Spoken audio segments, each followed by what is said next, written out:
तप्ततैलपूर्णः प्रज्वालितो ज्ञानमयप्रदीपः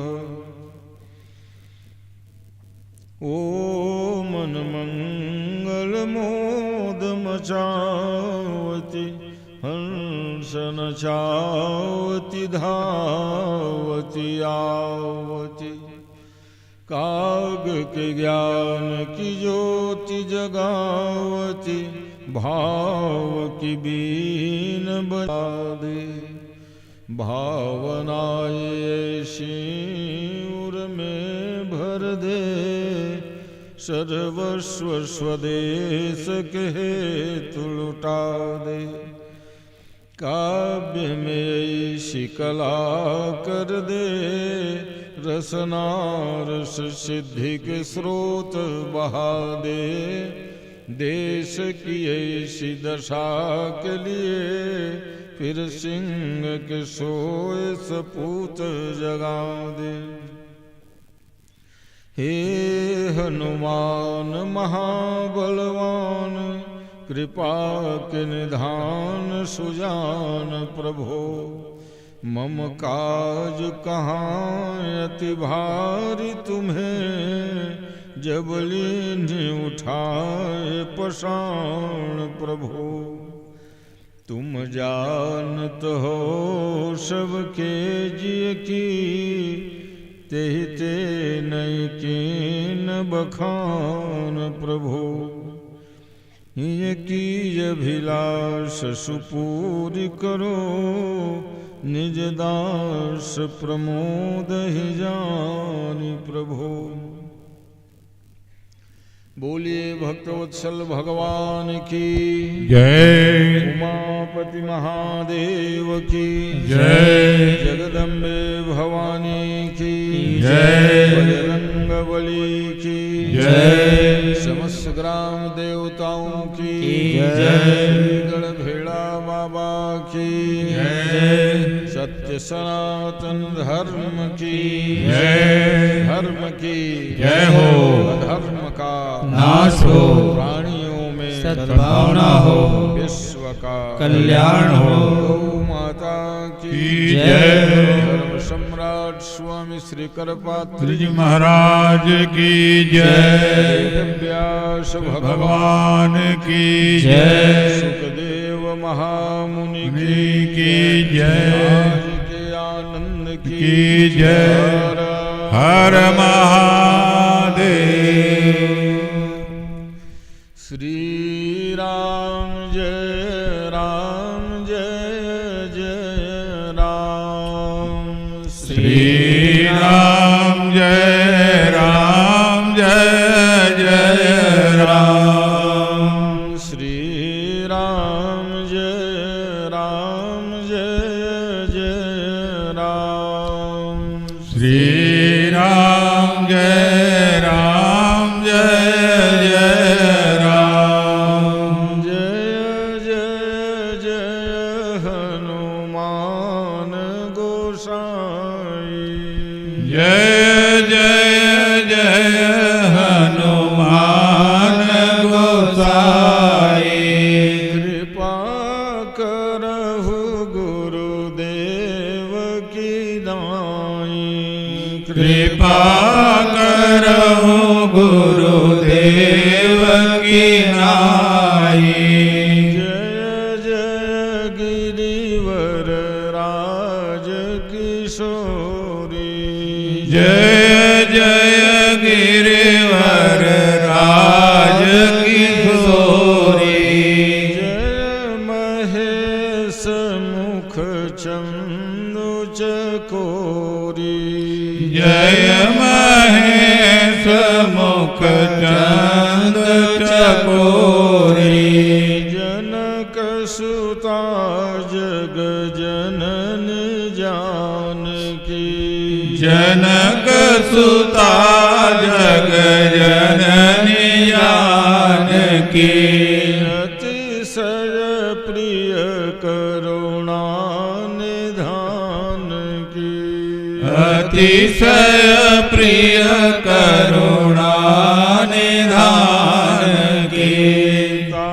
ताके युग पद कमल मनाऊं, ताके युग पद कमल मनावो, जासु कृपा निर्मल मति पाऊं, जासु कृपा निर्मल मति पावो, वंदनु गुरु पद पदुम परागा, बंदो गुरु पद पदुम परागा, सुरुचि सुवास सरस अनुरागा, सुरुचि सुवास सरस अनुरागा, श्री राम जय जय राम, श्री राम जय जय राम। बोले वृंदावन बिहारी हरि लाल की जय। भगवत पादारविंद मकरंद सुधा के रस रसिक अभिन्नात्मा श्रोता बंधुओं, ममतामयी श्रद्धामयी माताओं तथा बहनों, मंगलमय ज्ञान यज्ञ के आयोजक श्री रामेश्वर सिन्हा के समस्त परिवार आप सबों के स्वागत के लिए तत्पर है। व्यासपीठ से हमारी मंगल कामना है कि मकर संक्रांति के पावन पर्व कथा रूपी गंगा के प्रति बड़ा प्रेम हो। डुबकी लगाइए, क्योंकि भगवान की कथा ही गंगा है। जैसे गंगा सकल लोक पावनी है, गंगा ये नहीं देखती कि चोर है, डाकू है, छोटा है कि बड़ा है, कौन जाति के है, क्या है, कुछ नहीं। गंगा में जो डुबकी लगाएंगे परम पावन हो जाएंगे। वैसे भगवान की कथा ये नहीं देखती है कि छोटा है, बड़ा है, ज्ञानी है कि मूर्ख। जो भी भगवान की कथा सुनेंगे, श्रवणे नैव मंगलम, उसका मंगल होना ही होना है। इसीलिए भगवान महादेव जी के वाक्य कि पूछे रघुपति कथा प्रसंगा, सकल लोक जग पावनी गंगा। गंगा जैसे सकल लोक पावनी है, जगत में प्रसिद्ध है, वैसे ही राम कथा मंदाकिनी, भगवान की कथा ही मंदाकिनी। आज भागवती कथा के द्वितीय दिवस के उत्तरार्ध वेला आप सब लोगों के लिए मंगलमय हो, इन्हीं कामनाओं के साथ ले चलते हैं। कथा प्रसंग आज तो 2-2:30 बज रहा था विश्राम में, क्योंकि भगवान कपिल देव जी का चरित्र ही ऐसा है, जितना गाँव कम है। हाँ, सांख्य शास्त्र जिस प्रगट बखाना, भगवान ने सारे संसार के प्राणियों के हित के लिए सांख्य शास्त्र का निरूपण किया था। वो तो माँ तो एक बहाना हो गई ना, माँ पूछी इसलिए निरूपण। संसार के लोगों को ज्ञान दिया। सांख्य शास्त्र माने सम्यक रूपेण स्वस्वरूपानुसंधानम इति सांख्य शास्त्रम। जिस शास्त्र के पढ़ने से अपने स्वरूप का सम्यक ज्ञान हो गया। स्वरूप का मतलब आत्मा का। शरीर आदि का ज्ञान तो सब कोई आंखों से हो जाता है कि मोटा पतला, काला पतला, घोड़ा घोड़ी, मगर आत्मा के स्वरूप का ज्ञान होता है सांख्य शास्त्र पढ़ने से। और उस शास्त्र के प्रणेता भगवान कपिल देव जी। भगवान कपिल देव जी ने सांख्य शास्त्र बताया, जीव की गति आगति बताया, और फिर मोक्ष शास्त्र सुना करके माँ को इतना गदगद कर दिया कपिल देव भगवान ने, ताकि माँ प्रेम विह्वला हो गई और द्रव स्वरूपा बन करके सिद्धिदा नाम की नदी आज भी बह रही है। क्योंकि प्रेम सलीला, प्रेम के उद्रेक में देखते हो, है ना, गदगद हो जाना, रोमांचित हो जाना। तो माँ जो है भगवान कपिल देव जी के द्वारा उपदेश को सुन करके मोक्ष क्या हुई, वो नदी बन के प्रवाहित हो गई, और वो नदी का नाम है सिद्धिदा। सिद्धिदा माने सिद्धिम ददाति सा सिद्धिदा, जो सिद्धि को देने वाली है। किसी भी काम में सिद्धि चाहिए, सिद्धिदा में डुबकी लगा लो। क्योंकि अनेक नदियां हमारे यहाँ, जैसे नर्मदा, नर्मदा सुख समृद्धि सौभाग्य को देती है, गंगा ज्ञान और मोक्ष को देती है, यमुना भक्ति और धन को देती है। वाह, ऐसे ऋषि मुनियों सब अनुसंधान करके रखा है। तो सिद्धिदा नाम की नदी बन गई। कौन? ये भगवान कपिल देव जी की माता जो देवहूति थी। सुखदेव जी महाराज कथा सुना रहे कि हे राजा, महाराज मनु के दूसरे कन्या चरित्र सुने, और दूसरे कन्या के जो 9 बेटियां थी ना, वो भी एक से एक अच्छे वर के साथ में ब्याह हुआ। सब नाम कड़ी हुए, माता पिता के नाम को उजागर करते हैं संतान जब अच्छे हो जाते हैं, तो है ना। अनसुईया इन्हीं की पुत्री थी जो अत्रि के लिए ब्याही गई। अरुंधति इन्हीं की पुत्री थी। 9 कन्याओं में इन्हीं लोगों को सब नंबर, तो सामान्य लड़कियां नहीं थी। हाँ, अरुंधति, अनसुईया, क्रतु, श्रद्धा, मेधा, ये सब ऋषियों के लिए ब्याही गई थी।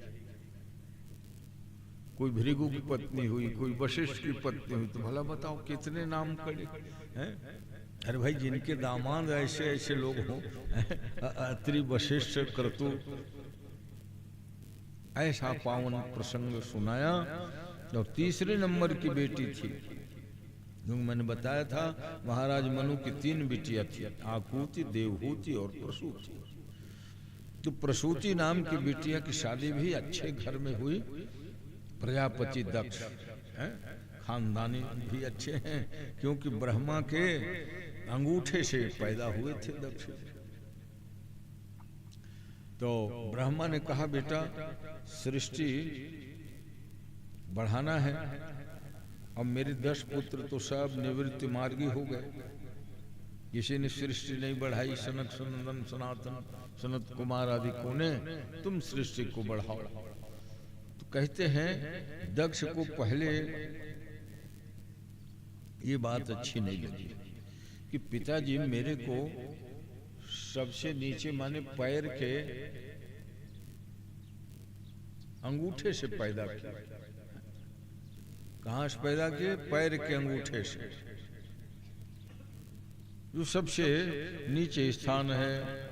इसलिए उन्होंने क्या कहा रोष में भर, पिताजी आप जिन बच्चों को अपने आँख, कान, नाक, मुंह से पैदा किए ना, उन लोगों को आदेश करिए सृष्टि बढ़ाने के लिए।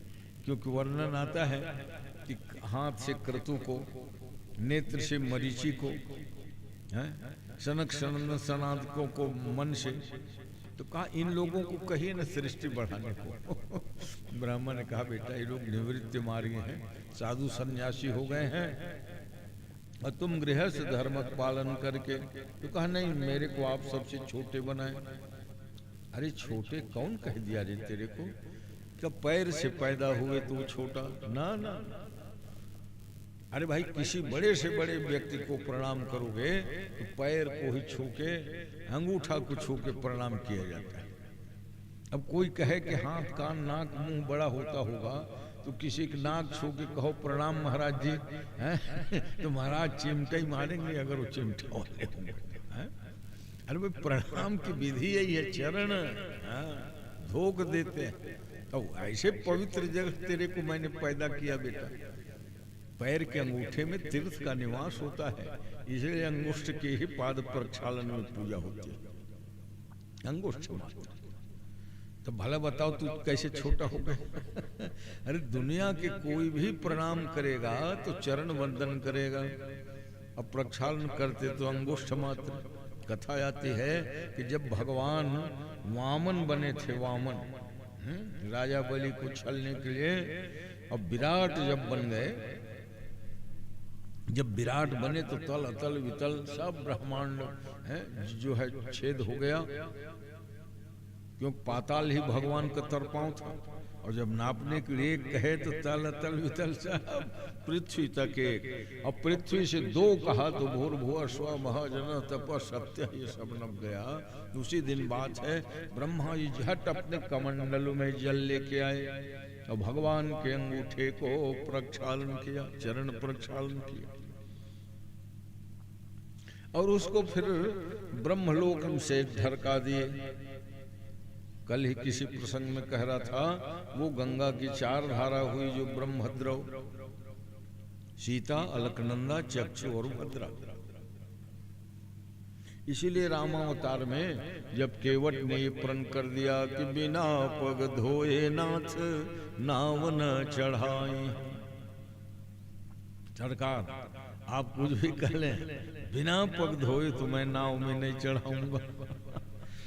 हाँ, वहीं गोस्वामी इन पुराणों की कथा को इशारा कर रहे हैं। पद नख निरखी, भगवान के चरण कमल के नख मणि चंद्रिका को गंगा माई देख रही है। कब देखी? पानी कठौता भरी लैया। हाँ, केवट ने जब कठौता में पानी भर के ले आया तो पाद प्रक्षालन की बारी आई तो गंगा भगवान के उन चरणों को देख रही। जिन चरणन ते सुर सरी निकसी, जिस चरण के नखमणि चंद्रिका से ब्रह्मलोक ब्रह्मा ने उसको ढरकाया, आज वही गंगा फिर भगवान के चरण से मिली। इसलिए बहुत प्रसन्न है वो केवट के ऊपर। वाह रे, तू जिद करती नहीं तो मेरे को भगवान के चरण कमलों को मिलने का अवसर नहीं मिलता, इसलिए केवट तू धन्य। पद नख निरखी देव सरी हरसी, गंगा हर्षित है। केवट बचन मोह मद करसी, केवट ने जब अड़ा दिया धोए नाथ नाव न चढ़ा। वाह केवट, बहुत दिनों पहले ब्रह्मा जी ने भगवान के चरणों से अलग किया था चरणामृत बना के, तो आज तूने मिला दिया, भगवान के पाद पंकज से पुनः मिला दिया, इसलिए बड़ी प्रसन्न है। केवट राम रजाय सुपावा, राम रजाय सु आज्ञा पाकर पानी कठवता भरी लैया।